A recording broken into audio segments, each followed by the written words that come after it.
Thank everybody on behalf of HomeWORD for attending our 6th annual sustainability tour.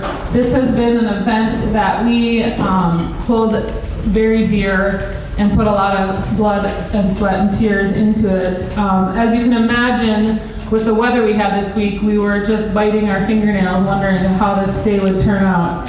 And it was absolutely amazing. And I am really happy to have been able to actually visit some of the homes, not only give tours, but visit some of the homes. And so I want to just say thank you to everybody that's participated in this tour. And I should start out and just introduce myself. My name is Betsy Hands. I'm the executive director at HomeWORD. And this event takes so much work from our partners, the homeowners that open their homes, staff people, and especially Carol Lawrence, who came in February and learned the ropes and took over and really made this such a success. So I want to put a special thanks out to Carol for that.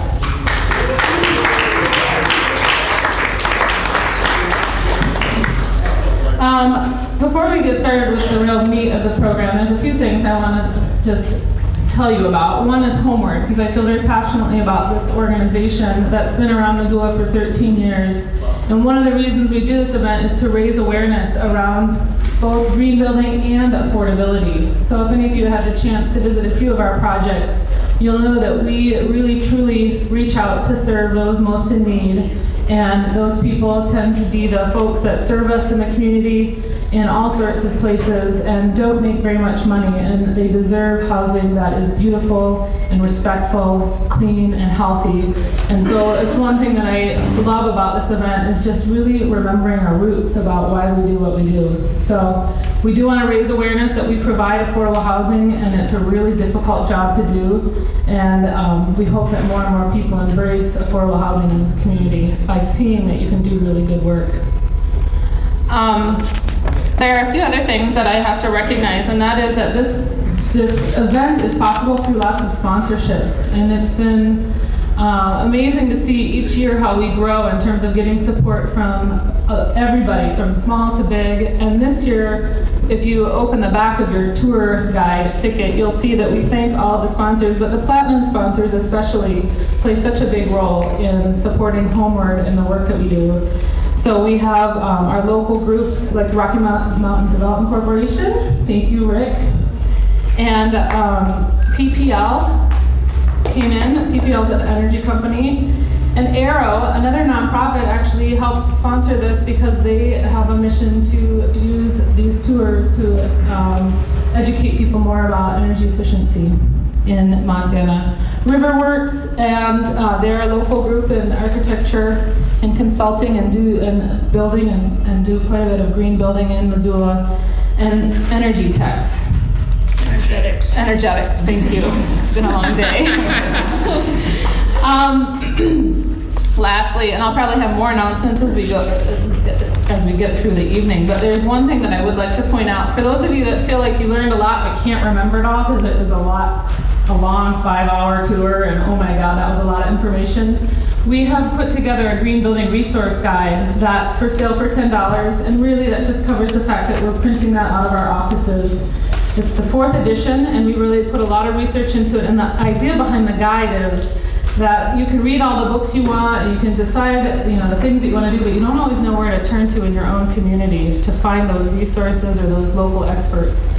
And so this guide is tailored specifically for Missoula, and we've actually expanded and included some groups that are out in eastern Montana, or not even eastern, it's Billings. We always call it eastern Montana, but it's really more like central Montana.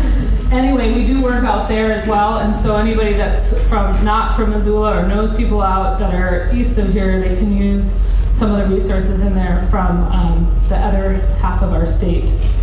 So with that said, I'm going to turn this over to our very expert panel here. And each person here we selected comes with their own bag of tricks in sustainability. And truly that with sustainability, because it's so comprehensive that you can't know it all in every single area. So we try to bring a diverse group of panelists. I'm actually going to let each one of them just introduce themselves and talk for about 10 minutes on what they do or their concepts around sustainability, and then we're just going to open it right up to questions and answers, because generally people have lots of questions after this tour. So I'm going to hand it off to Paul Hubbard. Thanks, Betsy. My name's Paul Hubbard. I work with the Community Food and Agriculture Coalition, which we refer to as CFAC. A year ago, we were working really hard with the City Council to bring chickens back to the city of Missoula. And so I'm going to talk a little bit about chickens. So, and some of you probably remember all the squawking that went on around chickens. It became a bit of a joke in the November election for city council and other things. But I think it really spoke to some of our values around sustainability. And CFAC got involved for the main reason of bringing food closer to home, for people to actually be able to engage in where their food's coming from, to know it. And I think that really gets at the equity piece of sustainability, which sometimes we lose sight of, but we really need all people to have access to healthy, fresh food. And so having chickens in your backyard is one way to have that local protein source that becomes very cheap over time. The initial building the coop costs some money, but over time, you can save quite a bit of money. So the other things on sustainability, though, that I think chickens speak well to is the ecological and economic parts of it. And the big example there is, while chickens are producing eggs, the best thing they produce is manure. That's one of the richest sources of NPK fertilizer you can get in terms of animal manure, the nitrogen, phosphorus, and potassium. And so to have that right in your backyard is an enormous save. You're saving a lot of money on fertilizer for your garden, but you're also saving a lot of time, because you essentially have these little guys running around your yard dropping little fertilizer bombs. And as long as you create a system where you can focus where you want them to be dropped, you're basically letting them do a lot of work for you, and dramatically increasing the fertility of your garden. So not only getting eggs out of it, but increasing the production of fruits and vegetables right at home. The trick there, and the manure is also why it was such a controversial thing. Some people got really nervous about thinking around, wow, so we're going to invite these animals into our city that are going to produce a whole bunch of manure, and that's going to stink. And if we don't do it right, then they're going to be correct on that. It will stink. But it's actually very easy to have chickens in your backyard in a way that does not stink at all, in a way that you won't even notice it if you can go stick your head in my chicken coop right now, and I don't think you'd smell anything foul, so to speak.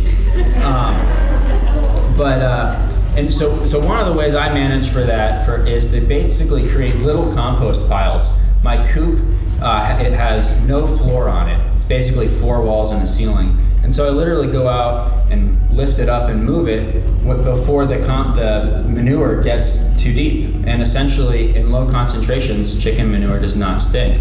And I've then, chosen the spot where I want that compost pile. And it's minimal work. I don't know how many people in here don't compost simply because it's time consuming and takes a little bit of a recipe to do. I mean, does everybody in here compost all the food scraps out of their kitchen? Yeah. Essentially, that's awesome. I really, that'd be great, because a lot of food ends up in the landfill, and that's a huge waste of energy and space. And so chickens really kind of speed up the composting process, and they also make it a lot easier to do. And I think that's essentially everything I have to say about chickens for right now. I'm more than happy, obviously, to answer questions as long as you all stick to the topic of fowl.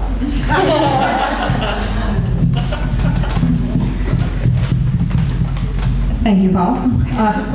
My name is Heather McMillan, and I'm the development director, housing development director at HomeWORD. You'll have to forgive me, I just got off a 7-hour bus tour, and I see some of my crew is still with me, which I want to say thank you. It's been a long day, but we saw each and every site. So you'll have to forgive the off-the-cuff nature of my presentation. We were at a housing conference this week, and I gave several presentations and failed to prepare for this evening, but I feel I can speak off the cuff about sustainability, and my bus tour group can probably relate to that. I think we've done this a couple of years, this discussion on sustainability, green building principles, and I really feel like it's yet a new conversation in the public eye, because we knew a long time ago if energy prices went up or cost of gas went up that we were right, and now I'm doing this and practicing and building this the way that we do at HomeWORD. We're finding more and more that that benefit is a direct relationship to our residents, and the price of gas is changing our industry and creating some new opportunities and just things that we need to pay attention to. But there's a whole large topic around sustainable building and green building, and one thing I would like to do, and we don't always do when we're at this conference, is talk about why do we do this for affordable housing.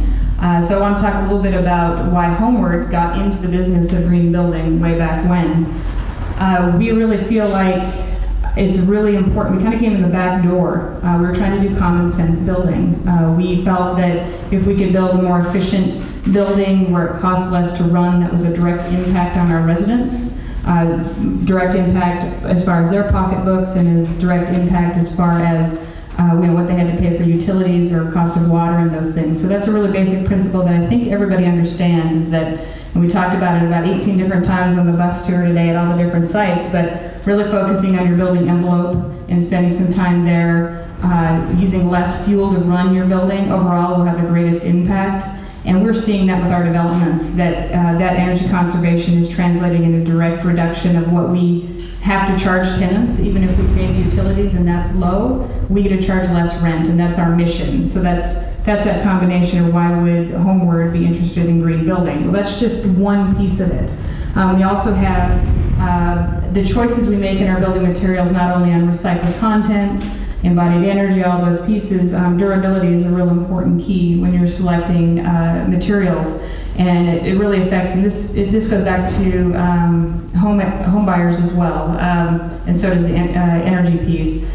But selecting things like solid core doors instead of hollow core doors, more durable products, whether it be carpet or linoleum versus vinyl. Not only are those good choices when it comes to the vinyl floor example, the way it's produced and where it comes from. Vinyl is a very toxic process, where linoleum is from linseed oil and a really organic piece. They last 10 times as long, those floors. I mean, if anybody's had an old house, you probably found linoleum under the many, many layers when you're ripping it out.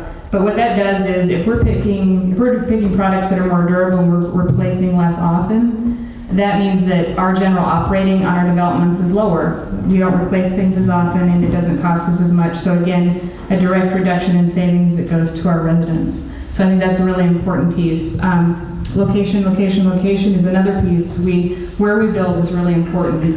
Urban sprawl is something that we all have the challenge of having to witness here, the Gallatin Valley, lots of different places, but we choose as developers of affordable housing to build close to the central city core. And I think that's really important because for multiple reasons. One, our residents have access to bus lines, bike paths.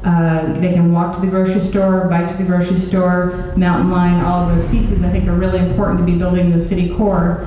Not only for our residents getting around, but also I think that as a social side of the responsibility factor, where we develop is really important to build in the urban core as opposed to out where sewer and septic and services have to be built out to those locations.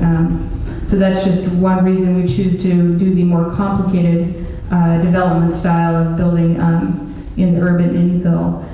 Some of the other things that we really focus on, location, resource efficiency, energy efficiency, social responsibility. If we're leveraging multi-million dollars into our development projects, we should be spending that money locally, buying local products, buying local lumber, finding local partnerships. Garden City Harvest at our Orchard Garden site is a great partner home resource. I believe Lucas will speak a little bit about that here in a while. Those partnerships where we can recycle money back through our community and empower our own people here and keep our community strong, I think is really an important social side to how we do business as housing developers. And again, Betsy spoke to, why do we do and put the effort into it. What we do, we want to create a really safe building environment, and healthy indoor air quality is another component to green building and sustainable building.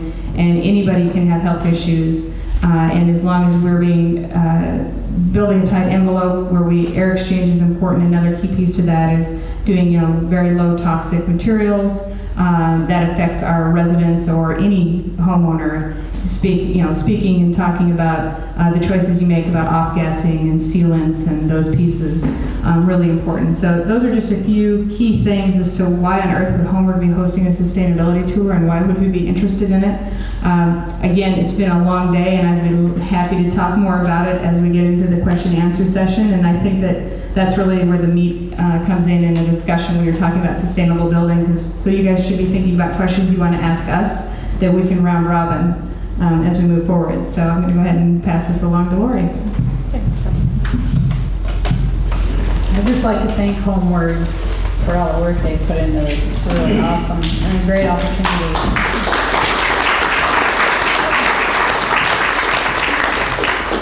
My name is Lori Park Campbell. I own a couple businesses in town. Kinship Gardens is a maintenance consulting design service that I run and have run for the last 13 years. I started out as a maintenance service basically and kind of cut my teeth in that field to the point where I got hired to do the Good Food Store landscape over a crazy day of just having coffee, and a friend of mine and I came up with an idea, maybe we should call them and see if they have a landscape for that brand new building. And they said, it wasn't even on our radar. Can you do it right now? And we were like, yeah, okay. So we did those front beds to begin with, and then they hired us back to do the rest of it. And I had 3 other women that were helping me on that project. And it's now turned my maintenance service into a consulting service, which is really great. So now I get to talk about gardens all day long instead of actually break my back in them. So I have a really good time doing it, and it was a big project working in a parking lot over there, trying not to get run over, and working with cement guys and everybody too. So I have a small list of things just talking about landscapes specifically. If you want to take notes or if you want to ask questions later, I'll just run through them all. And some of the basics, since this is our theme here, is down to basics.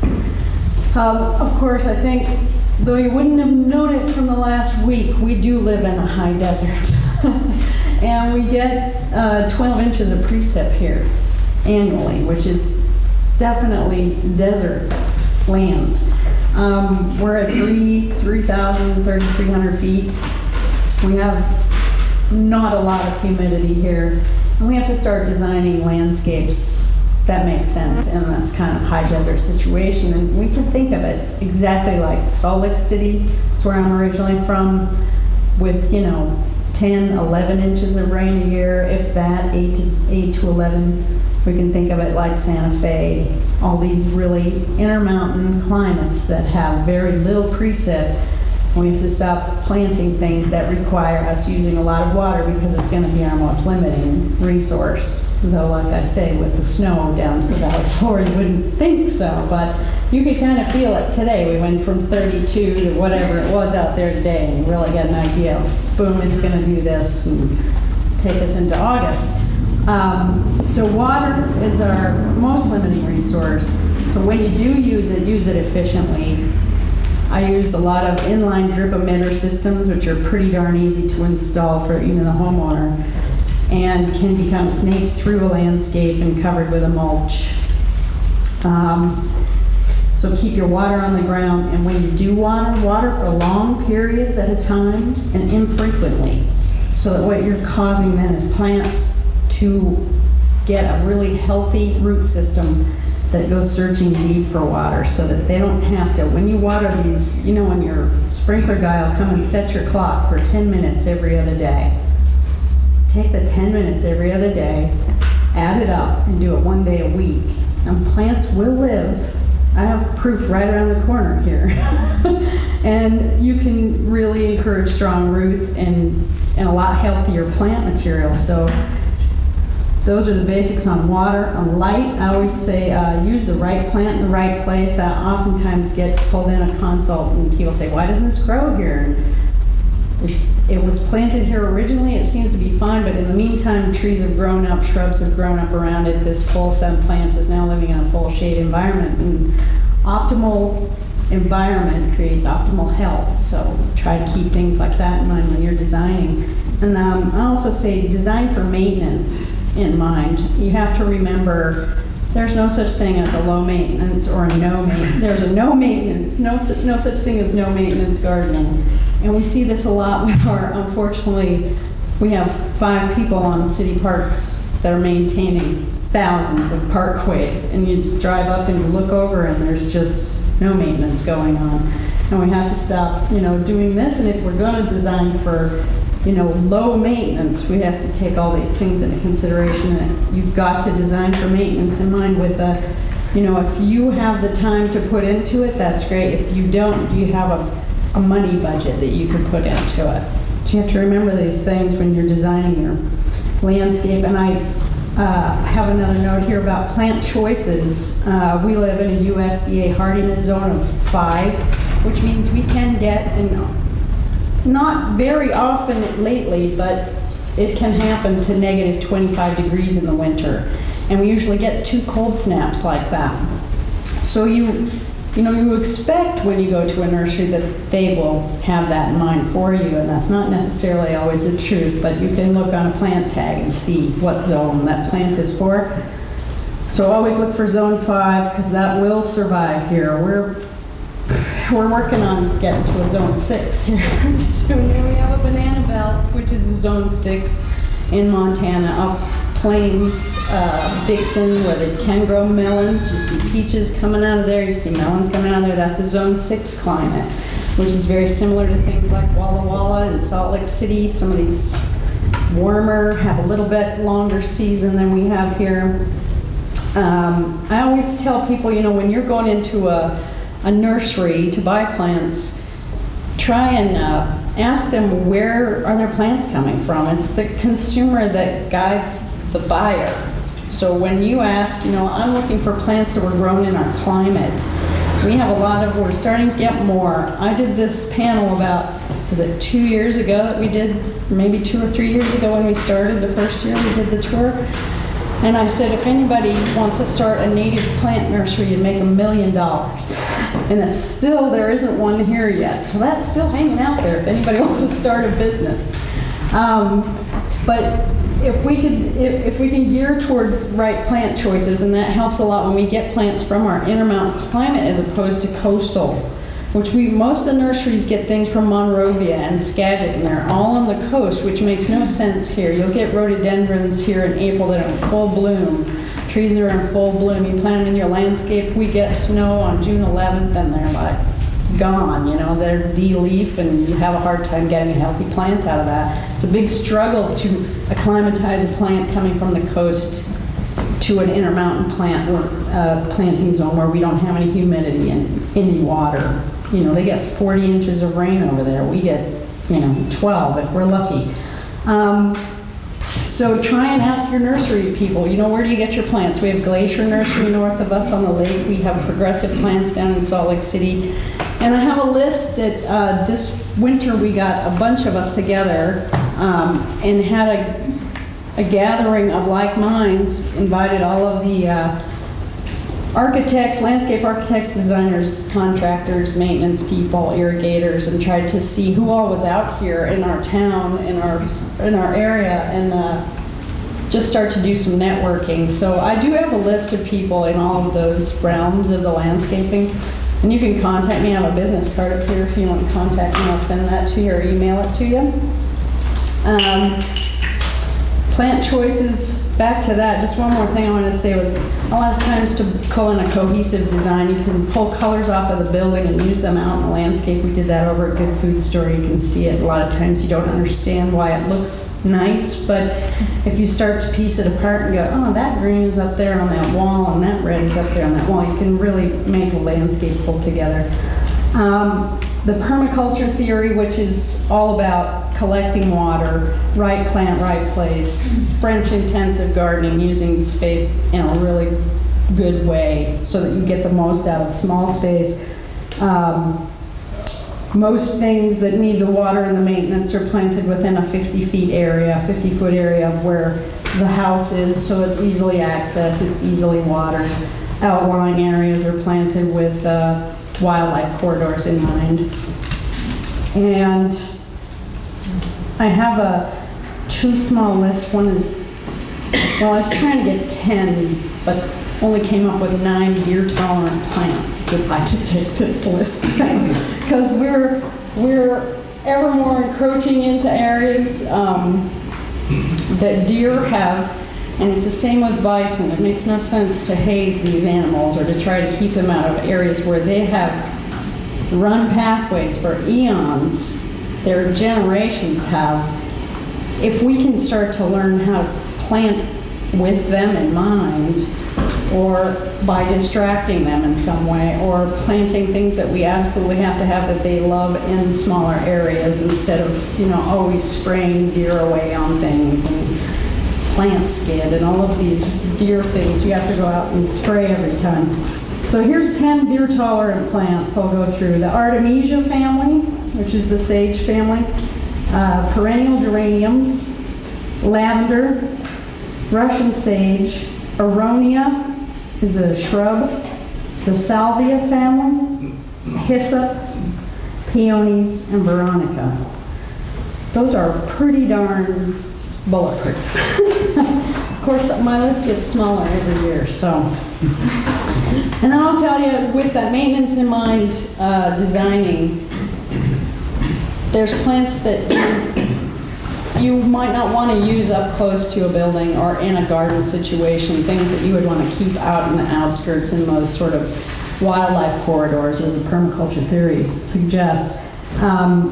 And people love these plants, and they always want to put them up close to the house, but they're an absolute nightmare to take care of. And you'll spend 10 hours cleaning up after this tree, and it should take you 5 minutes to walk through this garden. So here's a list of 6 plants not to put anywhere near your house. Poplars, the poplar family, they're just a mess. And they have bugs, and they are not happy in town, so they can be a constant mess. The same with willows and maples, an ash, and then a honeysuckle and the Virginia creeper vine, which you'll go to a nursery and say, I need a quick growing vine. What can I cover my pergola with? Where we eat breakfast every morning, and they'll say, oh, here's a Virginia creeper, because it grows like 5 feet a day. And you go out there in the middle of the summer, and it's covered with aphids and whitefly and spider mites, and that's in your food. So you don't want to, it's falling off into your little dining area. So I could go on for more than 12 minutes, and I'm sure it's already been that, but thank you for passing it on to me, and I'm going to pass it this way. Thanks, Lori. Welcome. Hi, my name is Lucas Dupuy, and I guess I wear a couple hats in the sustainability community in Missoula. First is I'm a residential designer. My practice is called Sustainable Building Design. I focus exclusively on residential projects, integrating sustainability, energy efficiency, resource efficiency into all levels of new construction, remodeling, etc. The other hat I wear is I am the president of the board of directors of Home Resource. Could I just get a show of hands, just so I know who I'm talking to? Who's heard of Home Resource? Okay, the choir. Great, that's wonderful.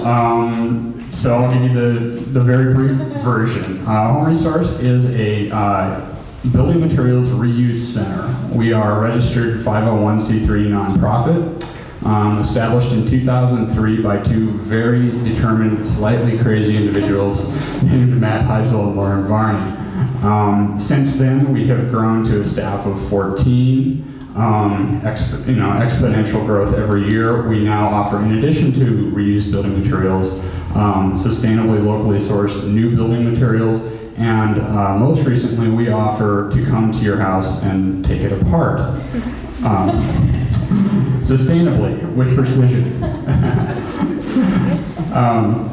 So anyway, tonight I'm here to talk to you about Home Resource, and I guess the basic tenet of why I strongly believe in Home Resource and why I think Home Resource represents the idea of this year's sustainability tour, Back to Basics, is that essentially used building materials were on their way to the landfill.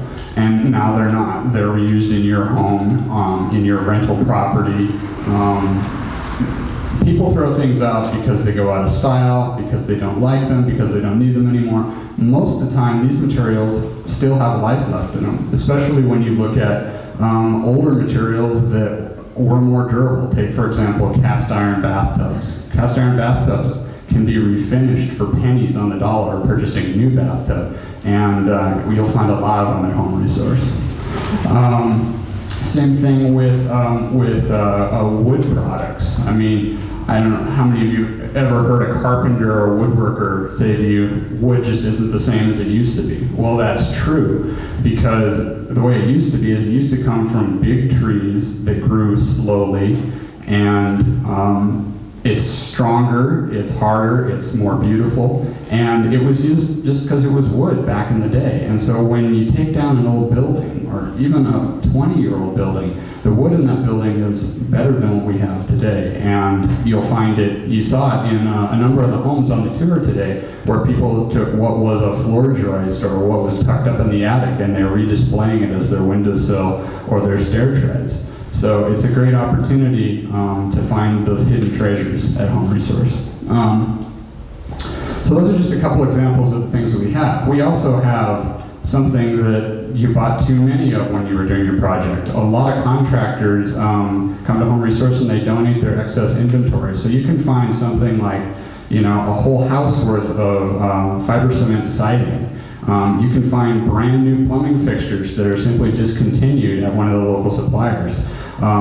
This winter we moved something unreasonable like $3,000 at our prices worth of door hardware.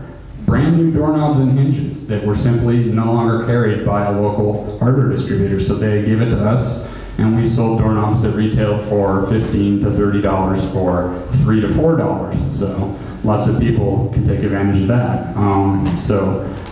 At Home Resource, of course, the rule is come often because this stuff goes fast.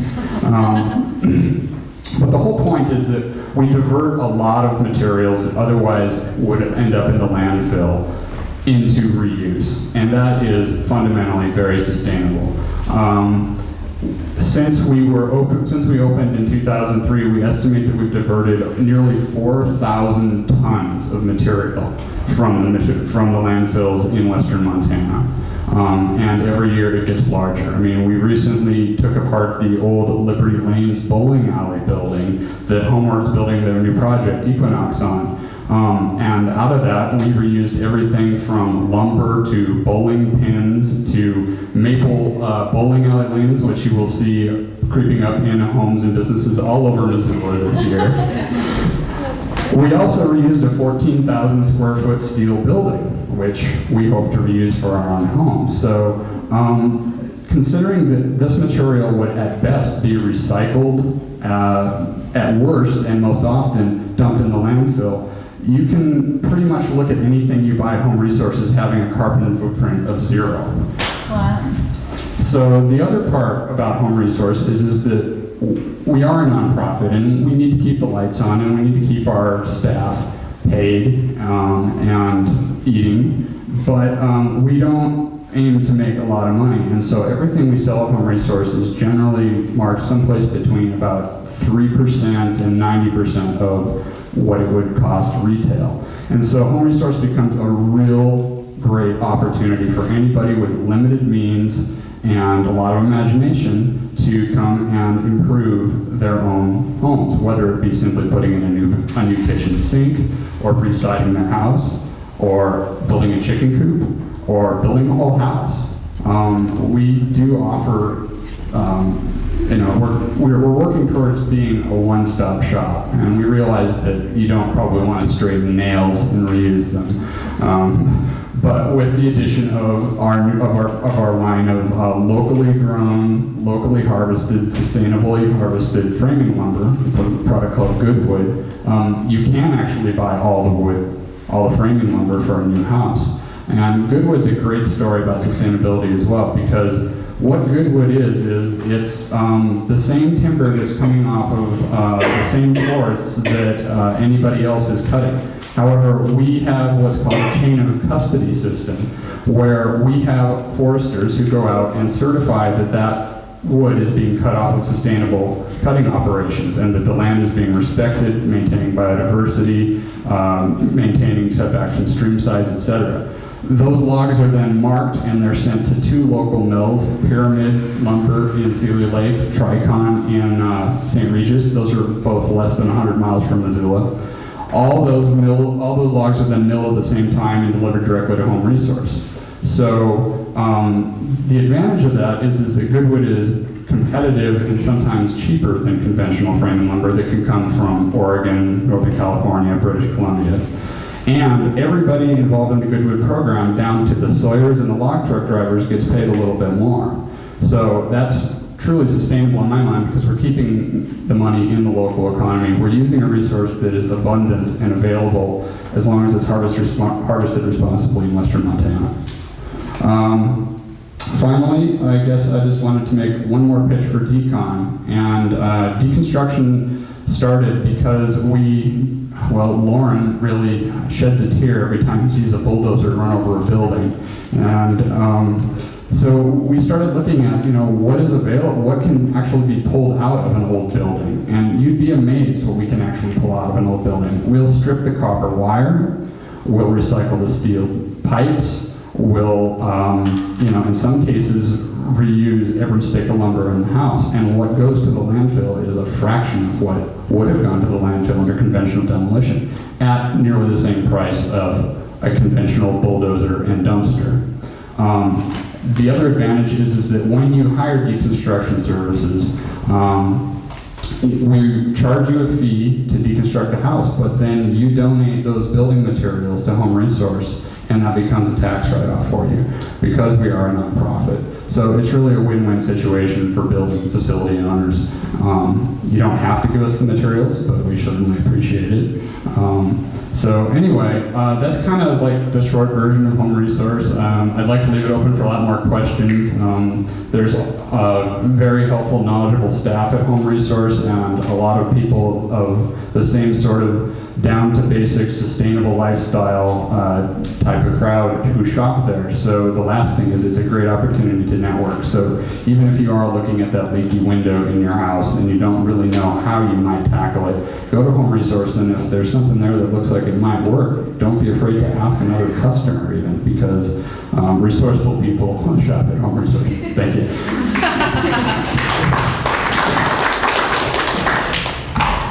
My name is Steve Loken. I'm a builder here in Missoula, in construction for about 30 years, and that's quite a long line of experience, history, and they gave me this red chair, so I guess I'm supposed to wrap it up in fewer minutes than they got. I guess so. I really appreciate Kira selecting my company and my project today for HomeWORD. And the reason why I'm glad we got selected, it was about a multi-family retrofit project. And I don't know if very many of you know this, but almost 80% of Missoulians who live here can't afford a medium-cost home. Just can't afford it. So all the things that we've been talking about here, from chickens all the way to deconstruction and reuse are really important for people that have gone way beyond frugality and being able to understand how to house themselves in this community. And while all of us have tried our own way to, stretch the dollar and do what we can to make things work, there's still a huge demand among single moms with kids and elderly people on fixed income that will never have a chance to have any kind of a housing with dignity at all. So I have a little bit of a solution, and it starts with Paul's chickens. We need a redistribution of wealth.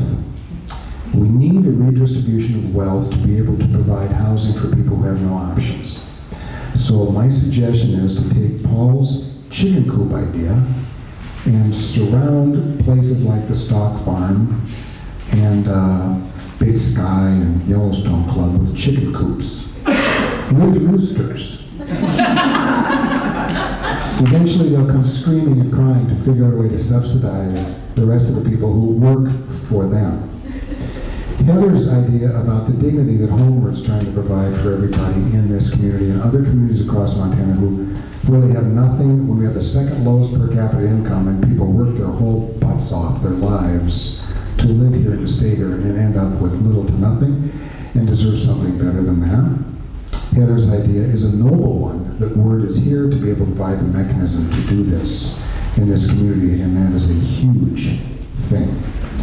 We're spending $720 million a day in Iraq because that's a choice that somebody has made. And when we start working on the crumbs that are left at the edge of the table, the banquet's not fair. And then Lori's suggestion that we have plants and we know how to work plants. The whole idea of sustainability to me is nothing about sustainable designs, or sustainable housing, or even sustainable chickens. It's about soil. That's why Lori on this panel is so important, because if we don't have soil, none of this happens at all. So understanding where soil comes from, how to steward it, how to understand it, and how to get all of our protein, our fuel, our fiber, and our food from it is a really important thing. And then Lucas was talking about, so in Lori's case then, taking the airports where these big charter jets come into the Yellowstone Club and the Stock Farm, those should be converted into gardens. Instead of enlarging the airstrip in Hamilton, which is hugely controversial, to let those charter jets land there, we should turn them into gardens, because then we'll be able to feed people. Like the original intention in the Bitterroot Valley, everybody had 10 acres. They could grow their own food, sustain their own family, and it was by the man's sweat that he could raise the food in that 10 acres to become self-sufficient. That was in 1880. The Bitterroot was pre-subdivided into 10-acre parcels. What an incredible vision that somebody had, that we could all feed ourselves on 10 acres of land in the Bitterroot on 12 inches of rain a year. And that is and could still happen, and may in fact need to happen. And Lucas's idea about deconstruction. Well, those two guys that started Home Resources used to work for me, so much for me creating and generating nutcases. I do it. Those guys are great, and they work much harder for themselves than they work for me, and they work really hard for me too. But when I was growing up, are there any Norwegians in the audience at all? Because I can talk a little slower. I am Norwegian. And I came from an age of, not frugality, but pride in scarcity, and pride in not using things any more than you needed to. So when I was growing up on a farm, my father worked for the highway department part-time, because you could even then not make enough money on the farm to feed a family of 5. So we deconstructed buildings that were in the way of the interstate freeway system. We salvaged and reused all the buildings, because he knew they were going to be bulldozed or burned the next weekend. So my childhood consisted of picnic lunches and crowbars, taking buildings apart. And our whole farm was built with salvaged and reused materials, because he didn't have the money to buy it new. We reused it all the time. So what I'm thinking now is, if in fact we need housing, we need a whole new perspective on not just sustainability, but equity, so that everybody has something. then the only way we're going to do this, if we can't demand it from the federal government or they're not equitable in their distribution of resources for regular people. Because I always thought the government's role was to equitably distribute and ensure the commons, that we had good air, good water, good land, and we could all have something in this country. But that's changed now, and I think now what we need to do, and this is just an idea I've had in this state, because we're now being inundated with an enormous a pile of wealth, large tracts of land, very, very large homes, that one idea to fund or to source the capital that we need to provide for all the others, the 80% of Missoulians who can't afford a medium-cost home, that's a lot of people, would be to do two things. First of all, we need to cluster. So I'm glad you chose me for a multi-family thing, because we will not be able to serve individual single-family homes in the valley in the future. We cannot do that. But I believe that if we cluster, we do cooperative housing, and those of you who may know housing, cooperative housing is a nonprofit like HomeWORD buys a cluster of multifamily homes, then they sell and buy back. They sell and buy back. The beauty of that is, in selling, they allow you an appreciation of 3% per year. So the elderly couple that moves into a cooperative housing project gets their equity back plus 2 or 3% a year. They don't have to worry about, inflation and appreciation taking the next person out. And I say that because in the last 5 years, I built 2 really cute little affordable houses, sold them, and for an affordable price to a single mom with kids and a small starter family. 3 years later, one of the houses sold for $60,000 more than I sold it for.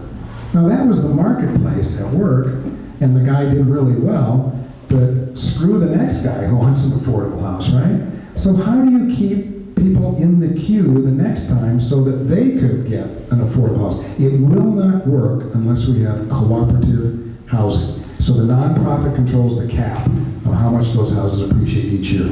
We will also have to cluster people together and do this multi-family thing where people can live and share the workload, the risk, the housing, the building, the rebuilding, the deconstruction as a group, as a neighborhood. And neighborhoods, I think, will have to resurge again. We're seeing it now. Every time everybody I talk to today comes from a neighborhood, boy, and that was a prideful thing to be from a neighborhood where people work together. So I think that'll happen too. But to fund these nonprofits and others that want to do cooperative housing and other forms of multifamily housing, I think we need to initiate a real estate transaction tax for any house in Montana over, pick a number, $350,000. So there's a house that's sold for over $350,000, 1.5% of that real estate transaction goes into a fund, and that fund provides resource and energy efficient multifamily housing for the rest of us. Because the only way we're going to get it is the Robin Hood thing. We will not allow ourselves to tax tourists with a sales tax, even though that could be a reduction in our personal property taxes. Drives me nuts. They come here, they're rich, they expect to pay, they got the money, they love the country, and we don't even ask because we're so afraid that we're going to tax ourselves. That's bull roar. We are the ones that could create a sales tax to reduce our own property taxes and give the burden to the people who come sightseeing.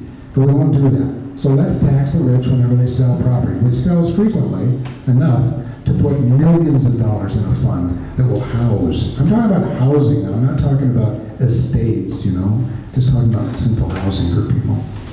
But I think, so the chicken farm, the garden on the airstrip, Heather's dignity in housing for more people than you can imagine who need it, and then Lucas's idea about deconstruction and frugality, I think is an important thing. There are only going to be so many houses and buildings in the Missoula area to deconstruct over the next few years.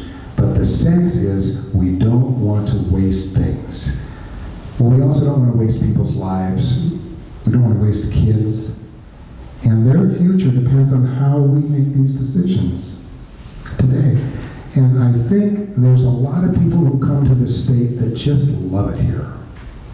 And they don't really have any sense of or idea that there are other people who have lived here for generations that just get by. We love the living room we're in because it's really big and it's open. It doesn't cost very much when we step out into it. But somehow, we need to be able to get the money and the political wherewithal to be able to provide the kind of housing that we need for the rest of us in this town and the next generation of kids who, if we want them to stay here and steward this place, will need to live here to be able to do it. So, appreciate HomeWORD's efforts and thanks a lot for the time.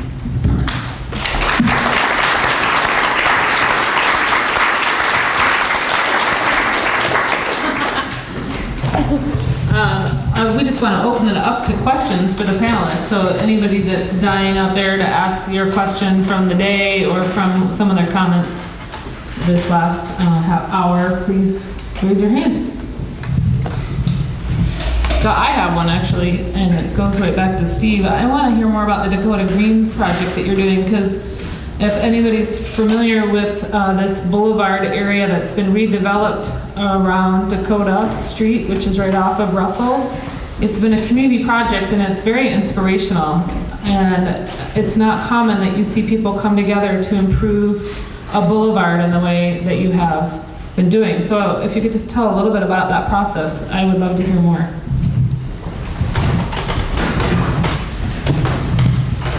Thanks, Betsy. Dakota Street, which is east of Russell Street, it's one of the state streets there. It's on the bicycle pedestrian trail. It was originally platted with 2 streets and a railroad right-of-way. The railroad right-of-way has been converted into the bicycle pedestrian trail. And the old street that was platted there was just an abandoned asphalt street. So last year, I took the initiative to have this machine come in and grind up the street, and it just ate it up, turned it into crumble. And then we reused the crumble for trails. But I have to say, God, it feels great to be one of the guys that could say I actually ate a street. Everybody else has to go, oh, Joni Mitchell, you know, put up another parking lot. But I actually got to remove a street. It's like taking off really tight underwear. It just felt great to remove a whole street, 2 city blocks. It's just gone. And after removing this city street, I got to haul in topsoil and fill and donated sod and natural native grass and 35 trees. And working with the city to establish some alternative stormwater systems where we've dug French drains in the side of the street and filled them with rocks so that stormwater will go into these swales and then recharge the aquifer instead of going directly into the river. And we've also talked to the Montana Natural History Center to have kids come down and learn about microhabitat. And just trees that sequester carbon. What's wrong with that as opposed to asphalt that just does nothing but lie lifeless and remind us how stupid we are. So this restoration project in the neighborhood, Paul and the people in environmental studies at the university have been excellent. We've had over 50 volunteers over the last few months to volunteer their time for planting, laying sod, and just doing an enormous amount of work down there. All of you are invited next Thursday to a huge ice cream social down there and a big party to celebrate not just this boulevard, but the effort to turn dead zones in the city of Missoula into life-giving places. And I think when we re-empower our neighborhoods to do this instead of relying on the Parks Department to take care of it, because those guys basically want to mow and go. They do not want to do anything but mow and go. So I talked them into a wild xeric landscape. I talked them into just giving us enough little water from their existing irrigation system that Missoula Redevelopment Agency had put in 8 years ago to help preliminarily water this and get the natives established. But the whole idea here was to basically show the city and neighborhoods that there can be alternative ways of creating parks, wild parks within the city. And my ultimate idea was a park that would feed people. But that's a little too radical, Lori. People think they can still go to Albertsons for that. But this 2 city block long area could feed a lot of people. And I talked to Garden City Harvest and everybody else, but they're stressed. They've got plenty of places. They got a lot of stuff. So my idea is to make this an attractive place to build our eco-development, Dakota Greens, Dakota Commons, to invite people to come to use a bike ped trail, not need off-street parking, want to grow their own food, and then they will have this land that they can grow food there with. It'll be a great community garden. So the idea that this restoration is hopefully the beginning of lots of other little dead zones and parking lots, big parking lots that we can rip up and turn them into food production. It'd be really great if you look at an aerial map of Missoula and look at all the parking that we don't use and that we probably won't be using in the future as cars get smaller and we'll have to rely on other transportation systems. So Steve, do you still have that road eater, or did you rent that? No, the road eater I rented. It's big and it's quick. Guess what? It took an hour and a half to eat 2 city blocks of street. They went real fast. So think about what they'll do to like Southgate Mall.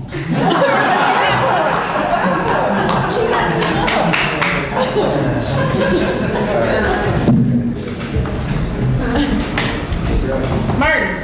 I guess this question's for Lucas and Steve Logan. You can add to. Anybody else can add to.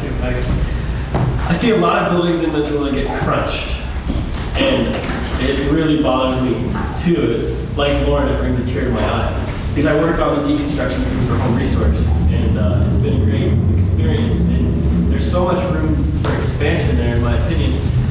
Just the other day, I was biking up right by the bike doctor there, I guess, on Broadway. They're putting in probably a new casino or something.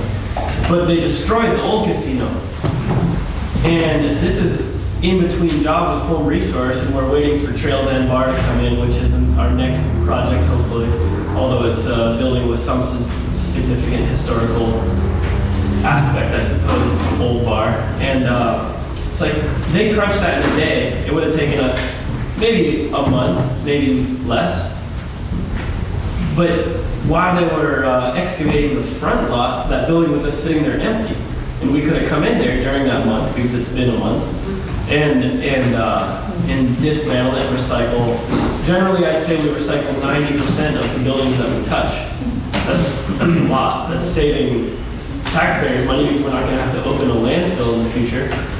But so my question is, do you think there's a role for legislation saying, like other communities have done, any building over 1,000 square feet cannot be sent to the landfill, that you have to recycle 50% of it for a conservative estimate?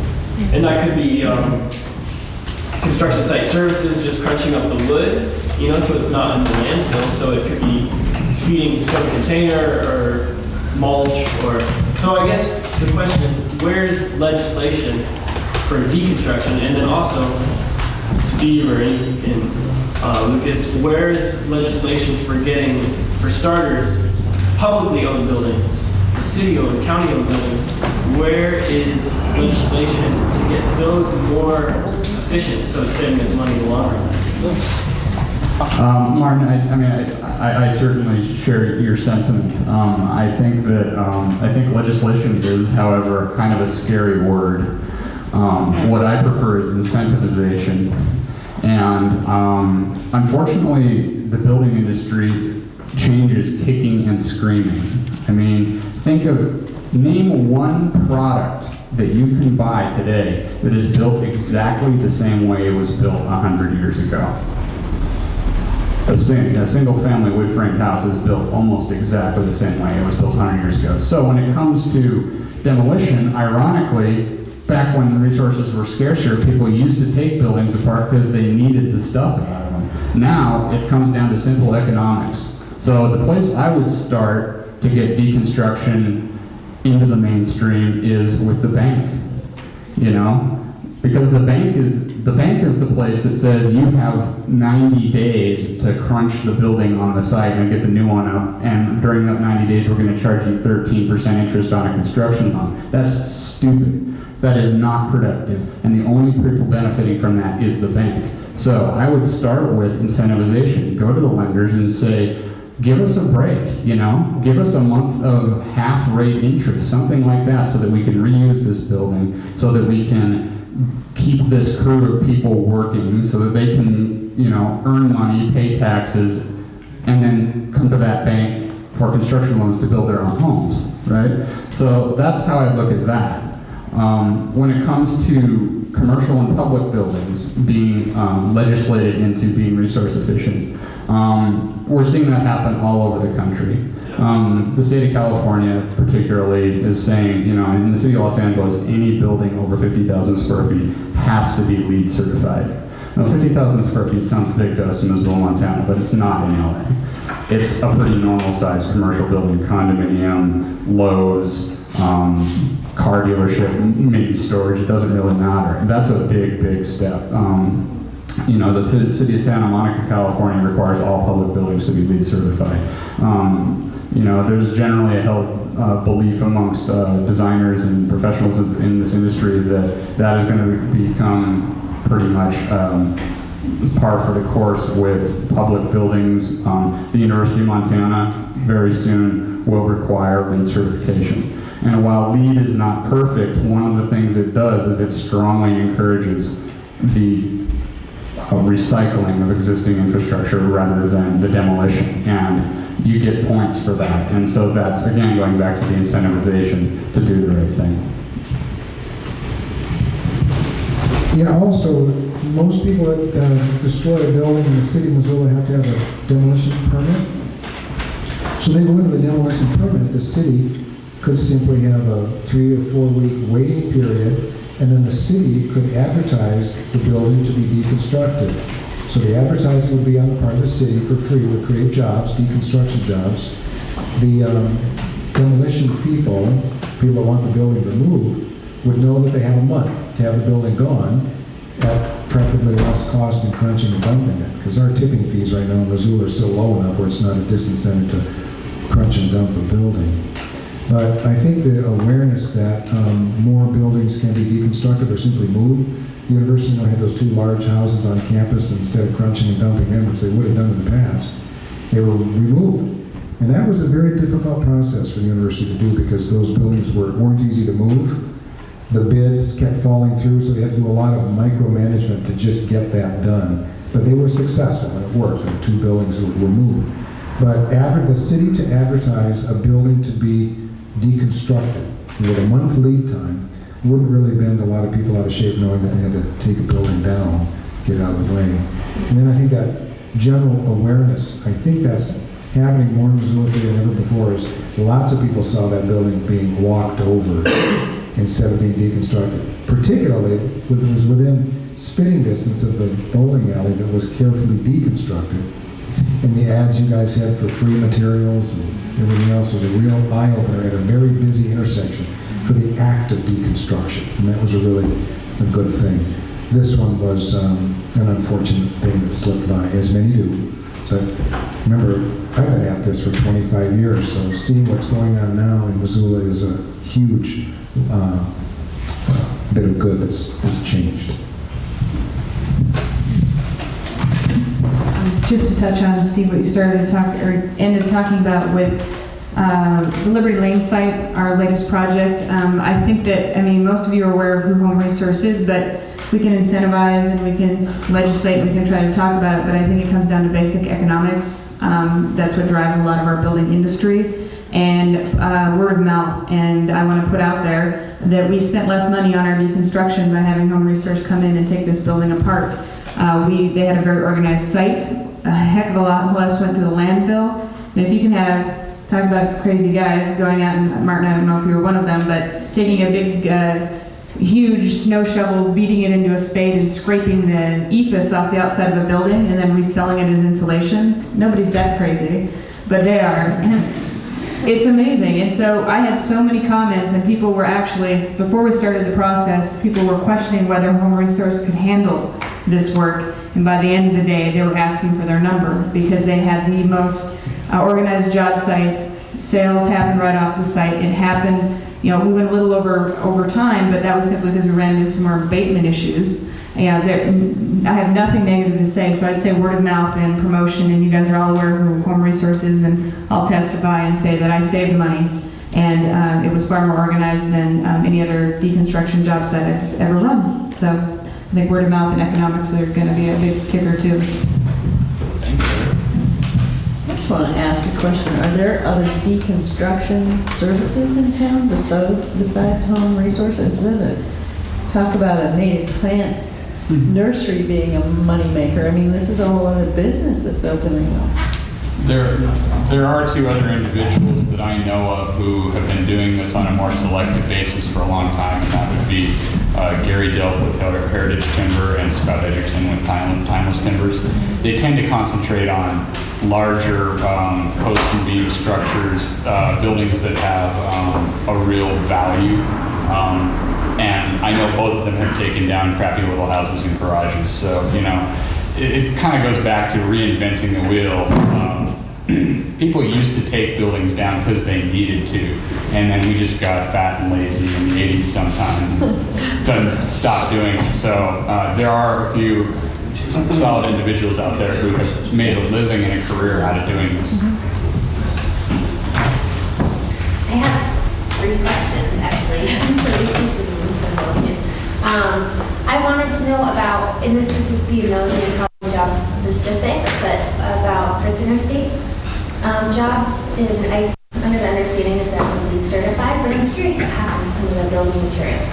Specifically like the windows, and there's just some really fabulous things going on there, and how it can be a little more accessible for like a person, you know, because you guys have your storefront that you can go to purchase these materials, but on something like that, I had a lot of people coming into the store wondering about, well, what's going on with windows, what's going on with this, what's going on, who to get a hold of, you know? If there's some, if you guys know anything. I can. Another question too is the certification for Goodwood. If that's like a privatized thing, or if it's for a stewardship council. Okay. First to the question about First Interstate Bank building, which is where you see a very new tower crane rising on Missoula horizon right now. Something we don't see a lot. CTA Architects and Engineers is the architect on that project. So I don't want to speak for them. My understanding as a member of the public is they are going for LEED certification on the project.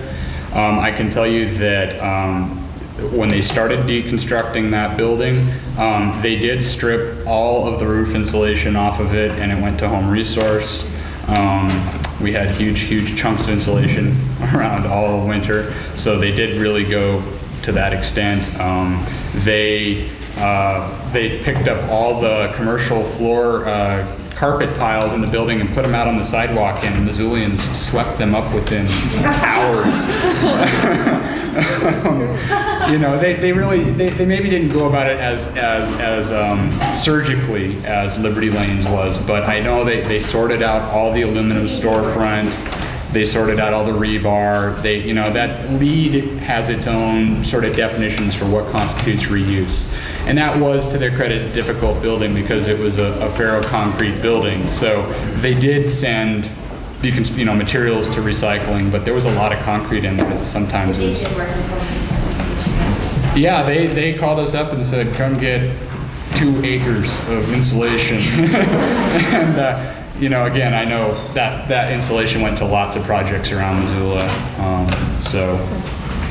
Then speaking to the second question about Goodwood, certification's kind of a term I dance around a little bit. You've probably heard of FSC certification. Now, FSC certification means that this is the Forest Stewardship Council, and they range from the hardwood forests, plantation forests in the tropical rainforests, all the way through softwood forests in Canada, Michigan, California. That's a very elaborate, very expensive certification system. In order for an operation to be FSC certified, it costs nearly $1 million for that operation. FSC sends independent people out to make sure that those practices are happening. So that's a certification. What Goodwood is more of a local endorsement of good practice. We believe in the foresters who work with the Goodwood program, and if anyone wants to see what a Goodwood forest logging operation looks like, you can jump in the truck with Mark and go and see it. You know, we rely upon, in an effort to make it more affordable and keep it local and keep the money issue in check, because again, we'd rather have the sawyers and the log truck drivers and the mill make more money than have certifiers from Berkeley or someplace, Philadelphia, come out to Western Montana and say that we're doing the right thing. So, Is that a local resource that other operations can use? Goodwood certification. The concept of local certifications versus. Yeah, I mean, I think. Slope is not FSC certified. That's Right. a small and large, but it's also. Exactly. one of the least things that- I think we're really fortunate living in a town like Missoula, where generally the people that are doing these things are doing them for altruistic reasons, and they're doing it for something they believe in. And so far, we haven't had anybody try to take advantage of the goodwill that we put out there, saying, no, we really want this to be a certified product, or certified a sustainably harvested product, and they say, I'll use my expertise to say that it is. And of course, on a worldwide scale, you can see that getting corrupt, but at a local scale, no, I don't think it's happening. I think North Slope is doing the same thing. They're scientists, they're foresters, they're doing a good thing. I would liken it to what Josh Slotnick would say about organic. Okay, organic used to be a great thing, and then local farmers have decided to shelve the organic brand because it costs too much. They think it's been sort of corrupted by agribusiness, and so now they say, buy local.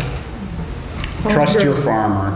Your farmer says it's organic, Yeah, there's not somebody looking over his shoulder or her shoulder, but you just have to believe them, and you're getting a better product for it. And then Steve, just kind of goofy, anything cool on the cardboard front? Did you hear that question about Those of you that have been watching the forest products industry in Missoula, just as an example, we've gone from a town of 27 teepee burners to a few sawmills to no sawmills to an empty, vacant site in the center of our town. Used to run 24/7 logging trucks all the time. We've gone from, in the late 60s, train carloads of logs from the Bitterroot Valley, from Darby, came to Missoula with 3 logs on them. They were that big. So, and now we have 48 million acres of small diameter pecker poles, I call them, 2 inches of diameter. See, we're prone to bugs or fire. So, all I'm saying is that the fibers are getting smaller and smaller and smaller. And now, because the housing slump is happening and subprime is hitting us, housing starts have slowed even more. So the demand for wood has just dropped right through the floor. Nobody's buying wood. So what's left of really good trees in Western Montana are now going to stone smurfit. They're being chipped into pulp and paper. Now, I can't control where good wood goes. It's good wood. But the market says good wood right now goes to making pulp and paper. We have, Missoula has particle board. It's the 3rd largest particle board in the world. And not too many sawmills left anymore. And a pulp and paper mill. The demand for packaging, craft paper, bags, and containers made of paper is huge.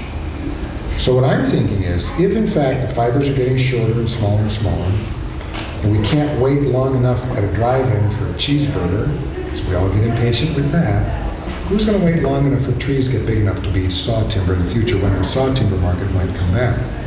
So Lauren's question is valid, because if you look at the volume that is wasted in our landfills here in Missoula, almost half of the landfill volume is paper. It's paper. It takes an enormous amount of energy to shred a tree, shred cellulosic material, remanufacture, repulp it into paper. And then we throw it away after barely looking at the mail that we get, or the Missoulian.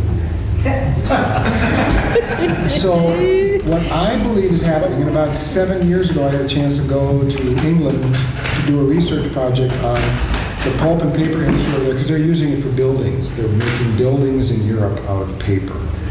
There are Japanese architects that are making buildings out of paper, Brazilian architects that are specifying this, and all over England they're doing this too. So if in fact we have this large volume of paper, how do you remanufacture paper and make it structural paper? So I saw a school that we're building outside of England. I saw another factory that was built out of structural paper elements.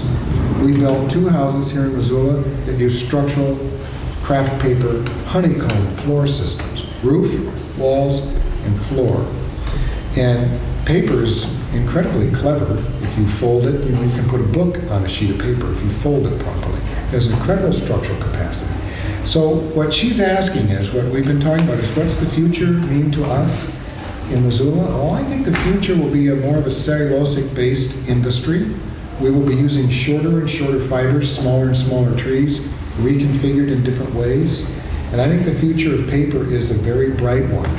If we can figure out a way to make paper more environmentally friendly with less caustic chemicals, which is also afoot, and perhaps even use some of our agricultural waste, which they've experimented with out there, to make paper out of ag waste, I think that could portend a whole new generation in building materials made out of quick-growing, very small fibered materials that are recombined, and use a whole new generation of benign bacterial adhesives to hold them together instead of chemicals that are toxic.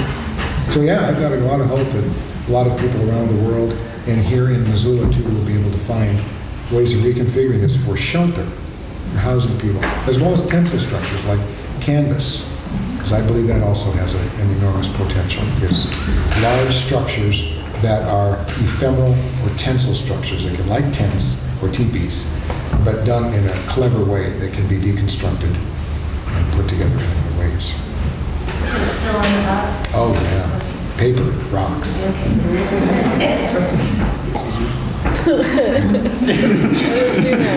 have one more question, and then if anybody else, will close it up unless there's other questions in the audience. We certainly have to keep it going. But I want to go back to the comment about soils. One of the things that I thought was interesting is that when Paul, I think you asked folks how many people had compost, everybody here raised their hands. I'm one of those that has a compost, but my compost isn't all that effective because I don't like to tend it regularly, so I don't stir it or add the other components, the dry materials, the green materials. And so one of the things you talked about, Paul, in your presentation was about food scraps, and I was wondering if you could talk a little bit about how you use your food scraps, not in a compost, but with your chickens. And two, the second part of the question would be, and Lori, you might have other comments about this, how working with your neighbors, how that goes, because what you're doing in your yard is so different than what your neighbor is doing in her yard.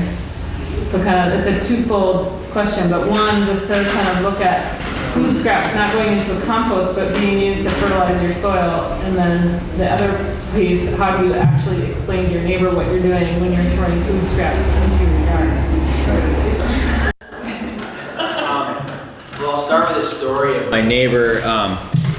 When I did finally, like I got chickens when they were just a couple days old, and then they were outside probably by the time they were 5 or 6 weeks old, and which was the time when my neighbor realized that I had chickens, and this was still when they were illegal. But my neighbor has a very well manicured lawn, and she also has a nice garden in that as well. But she came over and said, hey, her dog was barking at the chickens from her side of the fence, and she said, my Annie, my dog, is fascinated with your chickens. And I said, oh yeah, me too. And she said, they're illegal, don't you? And I said, yeah, but I figured if I took good care of them, I didn't create a nuisance or anything like that, no one would complain. And that's essentially, chickens were, as long as your neighbors didn't complain, then it wasn't, no one cared. The city didn't mind, the animal control wasn't going to do anything. And but then that set her off. She's like, okay, well, I'm not gonna call animal control on you, but God, you're not gonna get like pigs or a goat, are you? And I'm like, no, I'm not gonna get pigs or a goat. And she's like, you live in the city, right? This isn't the country. And I was like, yeah, Joyce, I get that. What's going on? And she said, your place, it just looks so seedy, And her problem really was not as much with the chickens, but it was the fact that my yard is like weedy, it's like mainly dandelions, and it's so. My neighbor's issue with my yard is more that it's not well mowed and manicured, and the chickens are really not an issue at all. She comes over and talks to the chickens all the time now, mainly when I'm not there, but she does admit doing it. But in terms of compost, it is really important to, if you get chickens, to make sure you don't create a smell. And it's real easy to do. Essentially, you get straw and you layer it as bedding in the coop, and it's good for the chickens, for nesting as well as just scratching around. But then essentially you're layering a carbon source with the rich nitrogen, mainly in their manure, but then also in any food scraps that they don't eat. It just is right there, and it basically becomes a little mini compost pile. And then when it gets to enough where I don't really get in there and mix it, I don't have to toss it because my compost pile doesn't get too tall where it's going to become anaerobic at the bottom. When it's about that deep, I just move the coop. And so it's a layering system of nitrogen and carbon and little compost piles across my garden beds that serves as a layer of mulch when there's no vegetables in there. And you say it's mobile, so it's essentially a chicken tractor is what they call it. It's kind of a hybrid of a chicken tractor and coop, because chicken tractors you tend to move more often, right. And essentially the chickens are mowing your lawn. So for like a day, they're just going to eat the grass where they are, and then inside the coop, or the bottomless coop, which is often called a tractor, and then you move it. And I'm really letting them kind of hammer that ground a little bit more and letting the manure build up, because I'm not trying to, I should try to mow all those weeds with them. But instead, I'm more interested in the fertility of my garden beds than, having a well-manicured lawn. Right.